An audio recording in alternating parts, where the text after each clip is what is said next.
pediria que os irmãos abrissem suas Bíblias na carta do apóstolo Pedro, na sua primeira carta, capítulo 1, do verso 3 ao verso 5.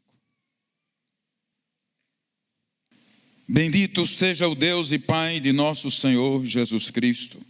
Conforme a sua grande misericórdia, Ele nos regenerou para uma esperança viva, por meio da ressurreição de Jesus Cristo dentre os mortos, para uma herança que jamais poderá perecer, macular-se ou perder o seu valor. Herança guardada nos céus para vocês, que mediante a fé são protegidos pelo poder de Deus, até chegar à salvação prestes a ser revelada no último tempo. Amém. Coloca o verso 3, por favor, mais uma vez. A igreja pode recitar comigo?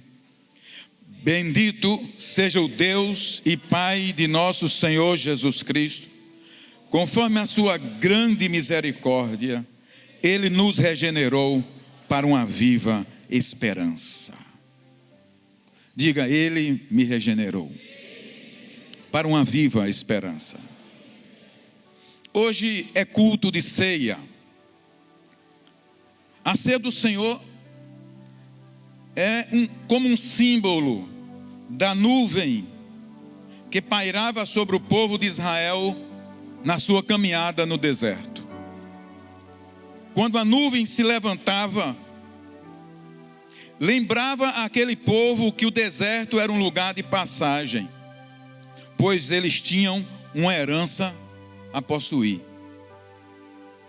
O povo estava acampado no deserto, e de tempos em tempos, a nuvem se levantava.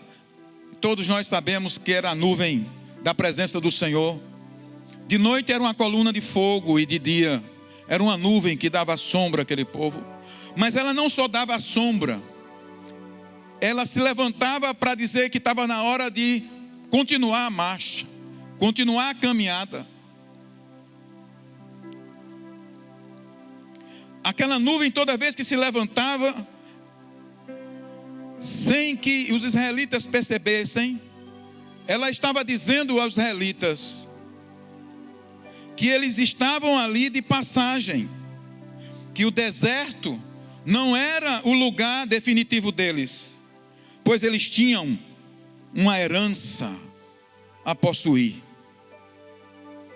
A ceia do Senhor tem esse aspecto de nos lembrar, mês após mês, que somos peregrinos, que estamos de passagem nesta terra. A ceia nos lembra que Jesus vai voltar e vai nos levar para junto dele na casa do Pai. Essa é a esperança viva de que Pedro fala nesse texto. A esperança viva é de que nós também estamos de passagem, que também temos uma pátria celestial, e que a nossa fé, ela não só foi implantada em nós para as coisas desta vida. A nossa fé aponta para a eternidade, para as regiões celestiais, de onde nós aguardamos nosso Senhor e Salvador. Mas aqui na terra, enquanto Jesus não volta, a humanidade, o homem sem Deus, ele labuta do berço até o dia da sua sepultura, em busca de felicidade, em busca de sentido de vida, de propósito e de realização. Nessa busca, todos se lançam numa esperança vã, ilusória, em busca de uma herança perecível, isto é, que acaba quando a morte bate a porta. É necessário pregar sobre essas coisas, porque nós estamos vivendo tempos agitadíssimos. A internet, as redes sociais estão trazendo para a nossa juventude, especialmente, uma inquietação violentíssima porque roubam alvo, roubam verdadeiros propósitos. E nós ficamos fazendo comparação da nossa vida com a vida do vizinho, com pensamentos fúteis, com sonhos fúteis. E como eu preguei há um mês e pouco atrás, acabamos por ser influenciados por essa mídia de colocar coisas secundárias e terciárias no lugar das primárias. Perdemos o que é o verdadeiro valor da existência e qual é o propósito dela, de onde nós viemos, o que estamos fazendo aqui e para onde nós vamos. Essas perguntas fundamentais que foram feitas pelos gregos, pelos filósofos há 500 anos antes de Cristo, hoje em dia parece que se perdeu, porque nós estamos vivendo do aqui e do agora. O que importa é o hoje, é o prazer do hoje, é a conquista do hoje. Estamos atropelando os dias, atropelando nossos relacionamentos e atropelando o nosso relacionamento com Deus pelo prazer do momento. Eu quero dizer que para aqueles que foram regenerados, existe uma esperança viva e uma herança que não pode perecer.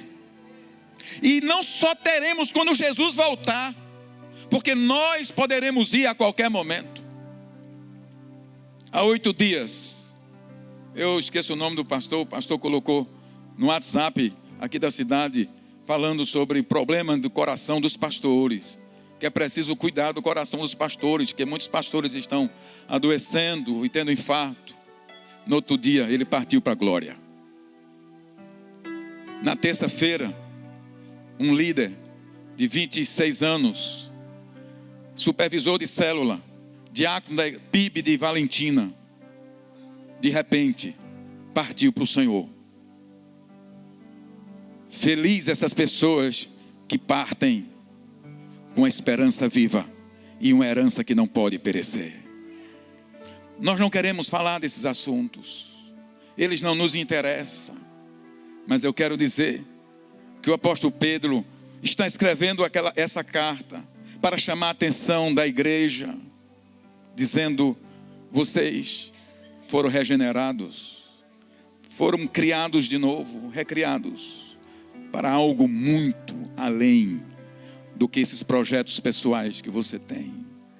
Deixa eu dizer aqui para a juventude não se assustar. Deus está interessado no seu futuro. E enquanto você não partir, Jesus não voltar, faça o melhor que puder. Seja o melhor da sua turma. Conquiste os melhores lugares para a glória de Deus. Mas como Paulo disse, compre como se não estivesse comprando. Case como se não estivesse casando. Adquira como se não estivesse adquirindo, porque o dia da nossa partida está próximo.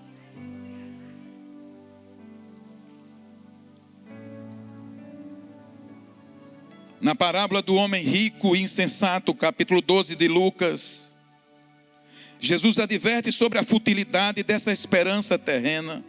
Eu quero fazer essa comparação entre as coisas que a vida oferece e aquilo que Cristo veio oferecer para nós.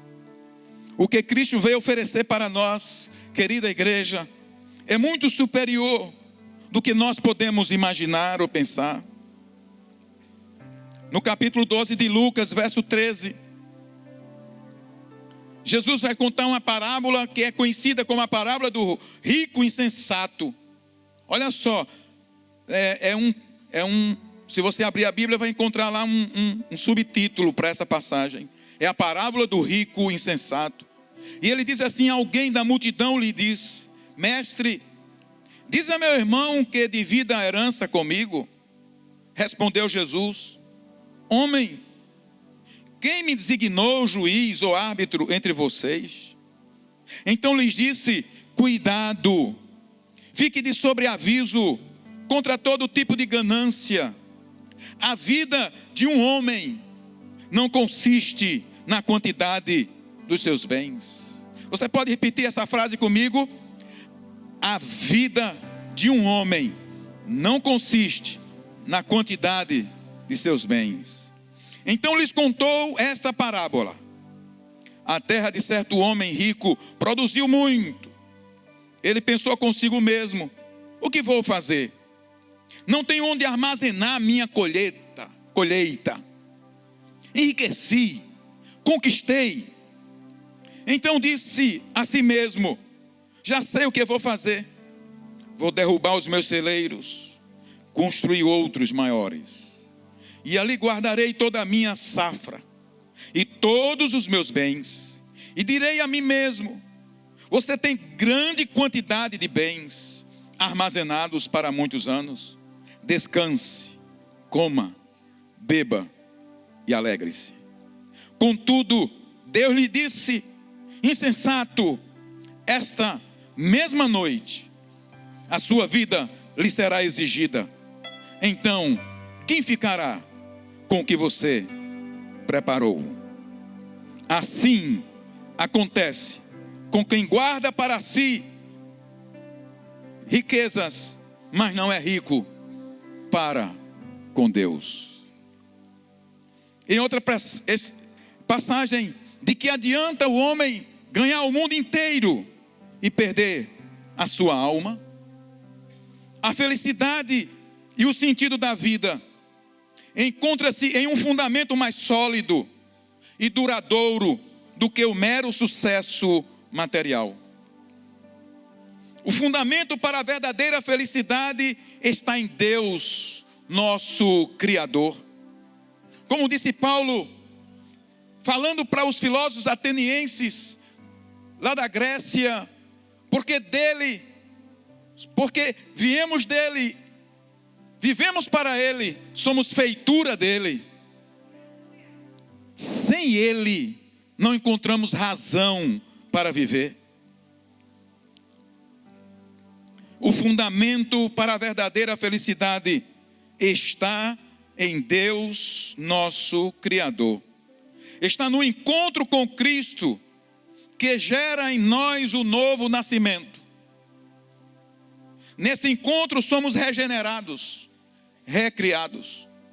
O maior tesouro, a maior herança que alguém pode receber é ouvir a mensagem do Evangelho e ser transformado por essa mensagem. É nascer de novo, é ser recriado, a imagem e semelhança de Deus agora restaurada em nós. Só Deus, somente Deus, através da obra de Cristo Jesus, pode operar esse milagre no homem, o milagre do novo nascimento. O homem mais rico dessa terra não pode comprar a sua herança celestial. O homem mais rico dessa terra não pode regenerar-se. Ele pode transformar a sua afeição física através de muitas plásticas. Ele pode ser o dono do melhor hospital de cirurgia plástica do mundo, mas ele não consegue fazer a cirurgia da alma. Só Jesus Cristo opera pelo sangue que ele derramou na cruz do Calvário. Se você já recebeu essa bênção, você se alegre nele e dê muitas glórias a Deus, porque o seu nome já está escrito no livro da vida. Vai passar, sua luta vai passar, seu sucesso vai passar, suas vitórias ou derrotas vão passar. Se você escolheu bem ou mal seu casamento, isso também vai passar. Parece um escândalo. Se você está divorciado ou não, isso também vai passar. Eu quero saber se você foi regenerado.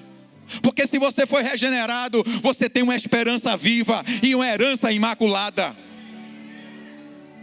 Precisamos colocar as coisas no lugar dela. Eu tenho ficado assustado, irmãos, com o que eu escuto e eu vejo. Eu disse: Deus, eu preciso voltar mais à palavra.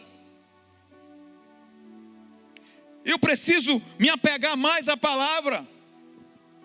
E eu dou esse conselho a você e à juventude: se apegue menos do que as redes sociais estão falando. Apegue-se à palavra, porque ela fala da esperança viva e da herança que não vai perecer. Entenda, eu sei que você sabe, mas nunca é demais falar. Paulo escrevendo aos Filipenses capítulo 3, verso 1, ele diz: irmãos, para mim não me é um peso repetir as mesmas coisas, e para vós é uma segurança. Então deixa eu repetir: a sua maior herança é ter Jesus Cristo como Senhor e Salvador da sua vida, é ter sido regenerado e transformado. Só Deus, através da obra de Cristo Jesus, pode operar esse milagre no homem. Homem nenhum pode regenerar-se. Você não pode mudar você. Os livros de autoajuda dão uma ideia da sua responsabilidade moral. Mas aquilo que está irregenerado, aquilo que está destruído, aquilo que a morte do pecado corroeu desde o Éden, só Deus pode corrigir. Homem nenhum pode regenerar-se, homem nenhum pode regenerar outro homem. Nem religião, nem padre, nem pastor, nem ninguém botando a mão na sua cabeça. É obra soberana de Deus nos corações que se arrependem. Só para quem se arrepende, aí é operado um milagre do novo nascimento. Se você nasceu de novo, tem motivo para celebrar. Por isso o apóstolo Pedro exulta. Eu volto aí para o texto do verso 3, 1 Pedro 3, 1:3. Ele exulta escrevendo à igreja, dizendo: bendito. Você imagina, irmãos, que essas palavras são muito assim, de um coração que está celebrando. Não são palavras, bendito seja Deus e Pai. É bendito seja o Deus e Pai de nosso Senhor Jesus Cristo, conforme a sua grande misericórdia. Diga comigo: conforme a sua grande misericórdia. Repita essa frase: conforme a sua grande misericórdia. Continue. Ele nos regenerou para uma... O que foi que aconteceu? Ele nos regenerou para uma esperança viva, por meio da ressurreição de Jesus Cristo dentre os mortos. Ele nos regenerou. Ao escrever sua carta, o apóstolo Pedro tinha em mente alimentar a esperança e manter viva a fé da igreja que estava dispersa por causa da perseguição. Eu não li, mas vou ler agora com vocês. Mas do verso 1, Pedro 1:1. Antes de fazer a leitura, Pedro escreve essa carta para alimentar a fé e a esperança daquele povo que estava disperso, a igreja de Deus. Por isso ele escreve: Pedro, apóstolo de Jesus Cristo, aos eleitos de Deus, peregrinos, dispersos no Ponto, na Galácia, na Capadócia, na província da Ásia e da Bitínia. Peregrinos dispersos. Eram eleitos, mas eram peregrinos. Eram regenerados, mas eram peregrinos. Porque na verdade, enquanto você não entender que você aqui é um peregrino, que aqui não é sua residência fixa, você vai ficar titubeando entre as coisas deste mundo e as que lhe aguardam na eternidade. Pedro está tentando roubar a cena. Aquele povo estava disperso também por causa de perseguição. E Pedro queria alavancar a fé, levantar a fé daqueles irmãos que eram peregrinos. No entanto, eles eram eleitos. Os eleitos de Deus. Peregrinos, dispersos no Ponto. É uma região na Galácia, na Capadócia, na província da Ásia e na Bitínia. Verso 2, pode continuar. Escolhidos. Eles eram peregrinos, mas eram escolhidos de acordo com o pré-conhecimento de Deus Pai, pela obra santificadora do Espírito, para a obediência a Jesus Cristo e para a aspersão, a remissão do seu sangue. A eles e a nós, graça e paz lhes sejam multiplicadas. E então ele continua: bendito, verso 3, seja o Deus e Pai de nosso Senhor Jesus Cristo. Conforme a sua grande misericórdia, ele estava lembrando aqueles irmãos, ele nos regenerou, não esqueçam disso, para uma esperança viva, por meio da ressurreição de Jesus Cristo dentre os mortos, para uma herança que jamais poderá perecer. Agora não é mais uma esperança, tem outra palavra agora que introduz o que nos aguarda, para uma esperança que jamais poderá perecer, macular-se ou perder o seu valor. Herança guardada nos céus para vocês, que mediante a fé, olha só que coisa linda, que mediante a fé são protegidos pelo poder de Deus até chegar à salvação prestes a ser revelada no último tempo. O poder de Deus é quem te protege. Ele te salva, Ele te regenera e Ele te guarda até aquele dia. É por isso que o apóstolo Paulo vai dizer: eu sei em quem tenho crido e sei que Ele é poderoso para guardar a minha herança até aquele dia. Somos guardados pelo poder de Deus. Além dele nos escolher nele, Ele também nos protege com o seu poder.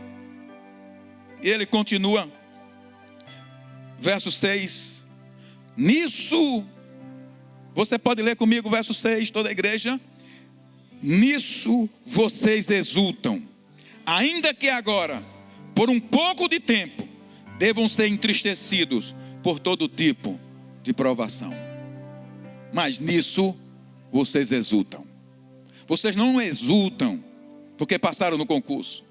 Vocês não estão exultando porque conquistaram aquilo ou aquilo. Vocês exultam porque foram regenerados para uma viva esperança e para uma herança que não pode macular-se.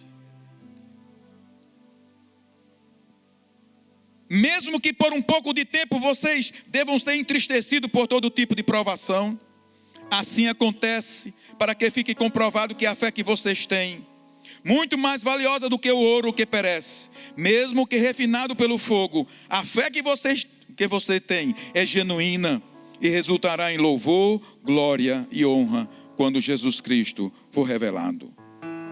Mesmo não o tendo visto, vocês o amam, e apesar de não o verem agora, creem nele e exultam com alegria indizível e gloriosa.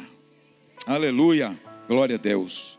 Pedro quer manter acesa no coração daqueles irmãos a esperança da glória. Por isso ele diz, no verso 23 desse mesmo capítulo, não esqueçam disso. Olha o que Pedro vai falar no verso 23. Verso 23 e 24. Vocês foram regenerados, não de uma semente perecível, mas imperecível. Ele está repetindo, irmãos, por meio da palavra de Deus viva e eficaz. Pois toda a humanidade é como a relva, e toda a sua glória é como a flor da relva. A relva murcha e cai a sua flor, mas a palavra do Senhor permanece para sempre. Não esqueçam, ele está dizendo, toda a humanidade é como a relva. É como a relva do campo e a sua flor. Pela manhã pode estar muito viva, mas ela pode murchar no sol do meio-dia. Não importa quantos anos dure o homem, se 20 anos, se 100 anos, como a flor da relva, um dia vai murchar e cair. Mas vocês foram regenerados, não de uma semente perecível, mas imperecível. Regeneração. Regeneração fala de nascer de novo. Fala de nascer de Deus. Nascer de Deus é ser introduzido no direito de sua herança. A palavra regeneração está dizendo recriado, nascer de novo. Por isso João deixa registrado no seu evangelho, capítulo 1, verso 12 e 13. Pode colocar aí João capítulo 1, verso 12 e verso 13. Contudo, aos que o receberam, aos que creram em seu nome, deu-lhes o direito de se tornarem filhos de Deus, os quais não nasceram por descendência natural, nem pela vontade da carne, e nem pela vontade de algum homem, mas nasceram de Deus. Se nascemos de Deus, somos introduzidos na sua herança. Por isso Pedro afirma que somos regenerados não apenas para uma esperança viva, mas para possuirmos uma herança imperecível. Queridos, do Antigo ao Novo Testamento, a Bíblia nos fala da herança dos filhos de Deus. Veja esse texto de Romanos, capítulo 8, verso 15. Paulo escrevendo aos Romanos e falando da herança dos filhos de Deus. Eu poderia ler muitos, mas esse é bastante, esse basta. 8, a partir do verso 15, diz assim: pois vocês não receberam um espírito que os escravize, para novamente temerem, mas receberam o Espírito que os torna filhos por adoção, por meio do qual clamamos, Abba, Pai, Pai, Paizinho. O próprio Espírito, diz Paulo, testemunha o nosso espírito que somos filhos de Deus. Se somos filhos, então somos herdeiros, herdeiros de Deus e co-herdeiro com Cristo, se de fato participamos dos seus sofrimentos, para que também participemos da sua glória. Herdeiros de Deus. Herança. Se eu sou herdeiro é porque há uma herança. E eu fui olhar a palavra herança. Herança é a transmissão do patrimônio de uma pessoa que morreu a seus sucessores legais. Ou é a parcela do patrimônio de alguém transferida a certas pessoas, elencadas na lei como titulares desse direito. Nós somos participantes da herança de Deus. Foi passado para nós esse direito, essa transmissão do patrimônio dele para os seus sucessores. Mas eu não era sucessor. O sucessor de Deus, nós poderíamos dizer assim, é Jesus, o Filho amado. E como agora eu posso participar da herança dele? A grande verdade é que nós não éramos sucessores legais nem de perto, irmãos, nem titulares desse direito. Ao contrário, estávamos sobre o juízo de Deus. Veja o que diz Paulo aos Efésios capítulo 2. Escrevendo aos Efésios capítulo 2, Paulo vai dizer, verso 1, depois pula para o 3. Vocês estavam mortos em suas transgressões e pecados. Verso 3. Anteriormente, todos nós também vivíamos entre eles, satisfazendo a vontade da nossa carne, seguindo os seus desejos e pensamentos. Como os outros, éramos por natureza merecedores da ira. Verso 4, a igreja pode citar comigo. Todavia, Deus, que é rico em misericórdia, pelo grande amor com que nos amou, deu-nos vida com Cristo, quando ainda estávamos mortos em transgressões. Pela graça, vocês são salvos. Ele só não salva e diz assim: olha, te salvei, vis. Fica aí, vis. Agradece aí pelo pão que eu estou te dando. Já viu alguém dar uma esmola e abafar em cima do outro que está recebendo? Ó, te salvei. Tá aí? Fica aí, cuidado, vis. Senão eu boto tu para fora de novo. Vai lá para o inferno de novo. Não, eu te salvei de lá, viu? Deus nos salvou e nos deu a sua herança. E no verso 6 diz assim: Ele não somente nos salvou, Deus nos ressuscitou com Cristo. E com Ele nos fez assentar nas regiões celestiais em Cristo Jesus.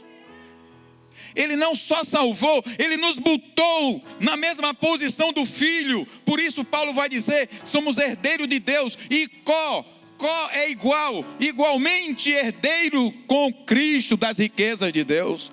Você tem ideia dessa honra, dessa glória, desse prêmio, dessa tão grande salvação?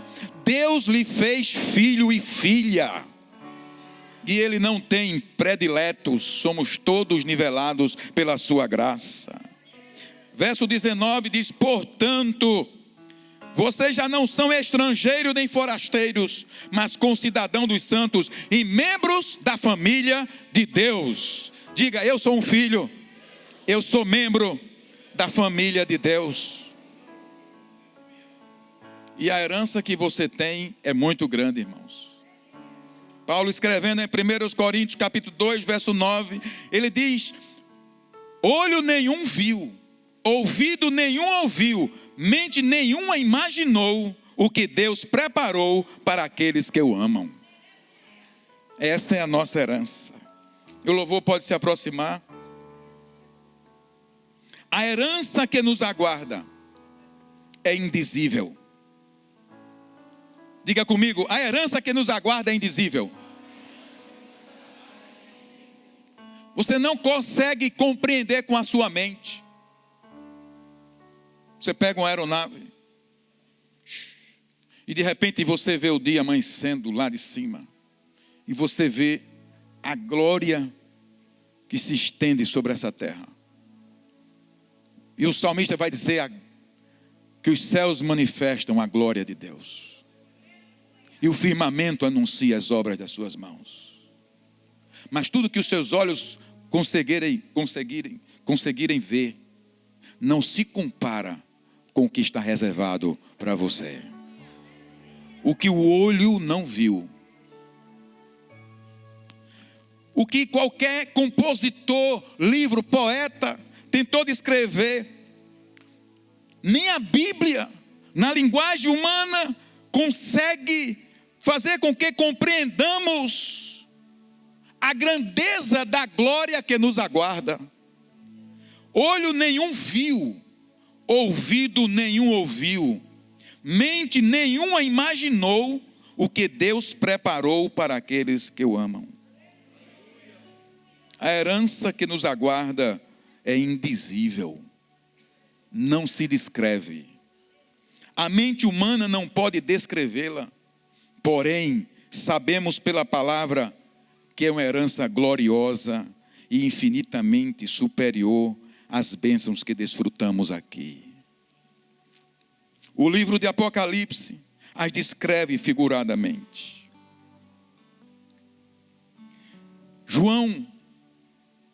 O livro de Apocalipse é um livro de esperança. É um livro também de alavancar a fé dos irmãos. E João é o último dos apóstolos. Agora já, por volta do ano 95, ele é velhinho e ele está preso na ilha de Pátmos. E ele tem essa visão do Apocalipse. E eu vou ler algumas passagens aqui, porque a Bíblia, ela nos alavanca para que a gente tire os nossos olhos daqui dessa terra. E possamos entender que a vida humana não se explica através da pura observação científica, não cabe numa lâmina, não cabe num laboratório. A vida humana está para além disso. Por isso você põe a sua cabeça no travesseiro e você faz indagações e perguntas que os animais não fazem, que a natureza não faz, porque você foi criado à imagem e semelhança de Deus. Você sabe que tem uma origem, e você sabe que tem um destino, e esse destino é eterno. Quando você nasceu para a eternidade. A questão é saber aonde você vai passar essa eternidade. João está na ilha de Pátmos e ele recebe essa visão. Capítulo 1 do Apocalipse, verso 4, diz: João, às 7 igrejas da província da Ásia, a vocês, graça e paz da parte daquele que é, que era e que há de vir, dos 7 Espíritos que estão diante do seu trono, e de Jesus Cristo, que é testemunha fiel, o primogênito dentre os mortos e o soberano dos reis da terra. Ele nos ama e nos libertou dos nossos pecados por meio do seu sangue. e nos constituiu reino e sacerdotes para servir a seu Deus e Pai. A Ele sejam glória e poder para todos sempre. Amém. Verso 7. Eis que Ele vem com as nuvens, e todo olho o verá, até mesmo aqueles que o traspassaram, e todos os povos da terra se lamentarão por causa dele. Assim será. Amém. E então começa a revelação. Eu sou o Alfa e o Ômega. A primeira letra do alfabeto grego e a última. Eu sou o primeiro e o último, diz o Senhor Deus. O que é, o que era e o que há de vir, o Todo-Poderoso. Nessa visão que eu tenho que pular alguns textos, então João se volta e vê um homem de um semblante, de um aspecto indizível. Ele começa a falar coisas que não tem como descrever a figura de Jesus. Verso 17, Apocalipse 1, 17, diz assim: quando o vi, caí aos seus pés como morto. Então ele colocou sua mão direita sobre mim e disse: não tenha medo, João. Eu sou o primeiro e o último. Sou aquele que vive. Estive morto, mas agora estou vivo para todo sempre.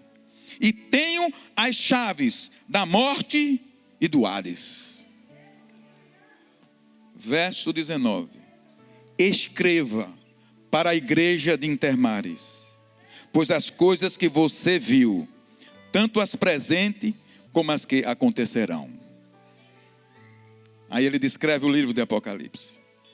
E nessa noite nós estamos sabendo que existe uma herança para nós possuirmos. Então ele vai escrever as 7 igrejas da Ásia. Igrejas mesmas que estavam lá, como aqui em Intermares. E eu vou ler o fim de cada carta, somente os versículos. No capítulo 2, escrevendo aos Efésios, já no fim ele diz assim, verso 7, 2:7. A mídia me acompanha aí. Aquele que tem ouvidos, ouça o que o Espírito diz às igrejas. Ao vencedor darei o direito de comer da árvore da vida que está no paraíso de Deus. A árvore da vida é a fonte da eternidade. Quem dela se alimenta viverá eternamente. Por isso que ela vai estar lá. Ela estava no meio do jardim, e ela estará lá no meio da cidade santa. Quando Adão pecou, então ele foi proibido de ter acesso à árvore da vida, para que ele não viva eternamente. Ele foi proibido, mas a nós que somos regenerados em Cristo, teremos acesso e comeremos da árvore da vida por toda a eternidade. Para a igreja de Esmirna, ele diz no verso 11, 2:11, me acompanhe, mídia aí por favor, viu? Aquele que tem ouvidos, ouça o que o Espírito diz às igrejas. O vencedor de modo algum sofrerá a segunda morte. Por que não sofrerá? Porque está se alimentando da árvore da vida.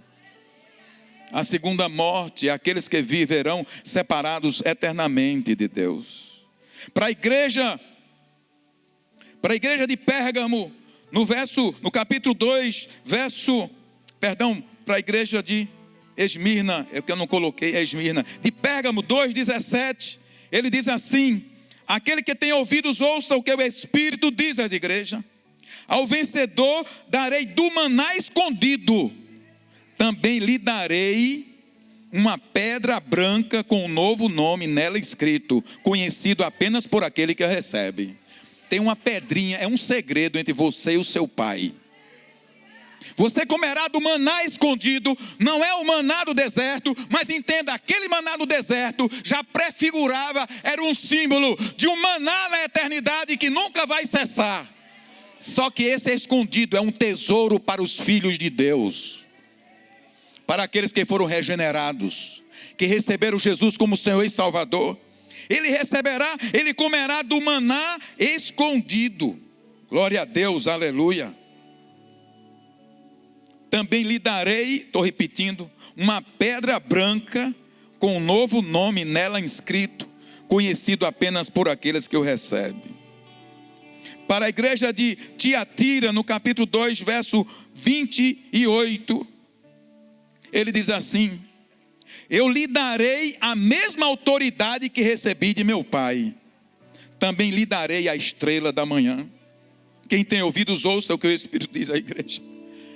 Irmão, você pode pegar livro aí que quiser de Apocalipse. Lhe dará a estrela da manhã. Meu Deus, o que significa isso?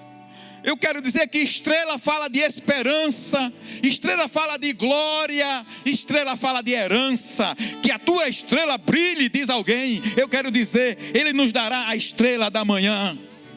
É algo muito especial. Para a igreja de Sardes, no capítulo 3, versos 5 e 6, ele diz assim, está aí? 3, 5, o vencedor será igualmente vestido de branco. Jamais apagarei o seu nome do livro da vida, mas o reconhecerei diante de meu Pai e dos seus anjos. Aquele que tem ouvidos, ouça o que o Espírito diz às igrejas.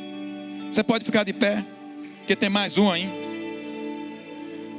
Tem mais duas ainda. Eu vou repetir esse verso 3. Verso 3, 5. Você vai repetir comigo, você não estava lendo, agora você vai ler. Porque você é esse vencedor. Diga, eu sou esse vencedor. Diga mais uma vez, eu sou esse vencedor.